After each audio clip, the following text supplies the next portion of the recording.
So first off, we're going to give you a little background information on the Walt Disney Company. It was founded on October 16th in 1923 by the brothers Walt and Roy Disney, and it began as an animation studio. It now has its headquarters in Burbank, California, and its CEO is Robert E. Iger. Currently, it's an owner and licensor of 11 theme parks and 2 television studios. Walt Disney Company gets most of its revenue through many networks, as you can see in the graph above. It gets 42% from the media networks. It owns, for example, ABC and ESPN, and 30% from parks and resorts. A little bit about the company history. It was first opened its Disneyland in Anaheim, California during the year 1955. And in 1963, it opened Walt Disney World in Orlando, Florida. It then decided to go abroad to Tokyo, Paris, and Hong Kong. So in terms of the market attractiveness and environment of the United Arab Emirates, essentially, we're really highlighting the fact that the UAE workforce is mostly expatriates. They're very, mostly from surrounding Asian nations such as India, Pakistan, and even Far East countries such as China. The workforce has exploded. From 1975 to 1998, 288,400 people to just over 1 million people working in the United Arab Emirates. And we're really going to focus on 2 out of the 7 Emirates to kind of bring our Disney theme park. The 2 biggest ones are Dubai and Abu Dhabi, Abu Dhabi being the capital. We're really going to focus on Dubai, though, because the population is a little bit bigger, a little bit smaller right now, but their tourism industry is by far, it's much bigger. By 2010, over 10 million visitors will pass through Dubai, and over 64,000 hotel rooms will exist. Initially, we will not really focus on building a resort, but just bringing a Disney theme park to Dubai, so we're not really going to add to those hotel rooms yet because we feel that the market is pretty sufficient. Next slide. So, United Arab Emirates is really a new growth market. There's still a lot of infrastructure that's needed, a lot of transportation. They're building new airports, new train transportation. However, if you have the money, you can really build anything you want in Dubai. There's tons of money to go around, and they've shown that they can build the biggest and the best attractions. Some of the cultural aspects, Dubai, despite having many expatriates, is still overwhelmingly Muslim. The rest can be split up between Christianity, Buddhism, and Hinduism. In terms of Hofstede's cultural power distance, there's a large amount of power distance in Dubai, which means that people who are higher up in Dubai really have tons of power, and then the low-level workers really don't have any power. In addition, there's high uncertainty avoidance, and they're very rule-oriented and risk-averse. Now, this could really help them because in similar countries where they also have parks in Japan, France, and China, for example, Japan, they have pretty high power distance, but also very low individualism compared to the United States. Now, this could help them with their workforce. In Japan, people enjoy putting on a uniform and going to work, being a collective unit, and kind of being part of a team. Hopefully, the United Arab Emirates can also accomplish this with, very low individualism.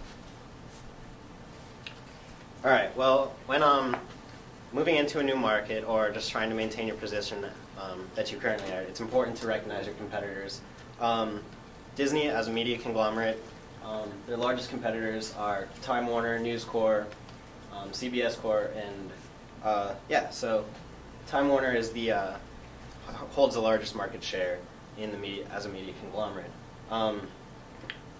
They work in television, film, and publishing, and I'm sure many of your favorite programs, movies, feature films, are a product of these 4 large competitors. But the way that Disney differentiates itself is through venturing into the theme park industry, which none of the other 3 have. So with regard to the theme park industry, NBC Universal is another smaller media conglomerate that has obviously proven themselves fairly successful. through Universal Studios in California, Florida, and Japan, much like Disney has. They are also moving into or developing in Dubai and Singapore currently through licensing agreements with Tatweer, who I'll speak about in a little bit. And another potential competitor is DreamWorks, whom I'm sure you've all heard of through the recent success in CG animated movies like Shrek, Shark Tale, and Madagascar. One more thing. This will be their first theme park in Dubai. Okay, so with regard to Dubai and Tatweer, Tatweer is a development company in Dubai. It's highly successful, well recognized, a subsidiary and parent company of Dubai Holdings, which is a government company that has been that manages their assets and investments. The new development in Dubai is called Dubai Land, and this is where they will be. NBC, Universal, and DreamWorks have established licensing agreements with Tatweer to be part of this.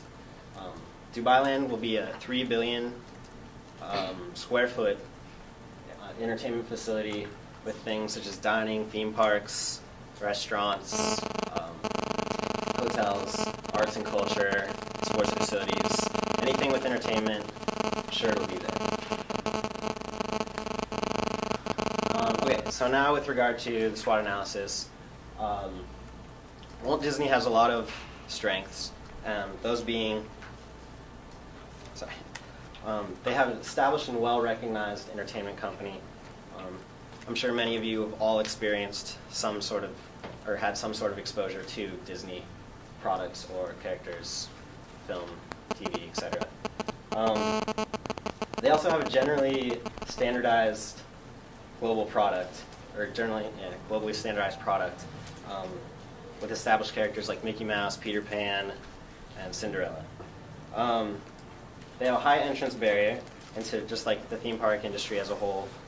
High cost, you have to have some kind of recognition or reputation to get into this. They also have high capital investment. For example, in Euro Disney, they ended up spending $3.6 billion. And the threat of substitutes is low. Like, people want the Disney product, obviously. They want Mickey Mouse, things like that. And finally, they've proven to be fairly appealing to government foreign direct investment. In Euro Disney, they received development aid and tax relief on cost of goods sold from the French government, especially when they were seeing losses initially. All right, with regard to weaknesses, fortunately, Disney has a lot less weaknesses than strengths, but there are a few. To begin, they have a high bureaucracy level, which has led them to, or which has caused them to fail to adapt or develop to local customs, needs, trends, etc., as seen in the Euro Disney case. I'm sure we're all fairly familiar with, where they didn't initially employ a form of local management or advising. They also have extremely large overhead and initial sunk costs when developing a theme park,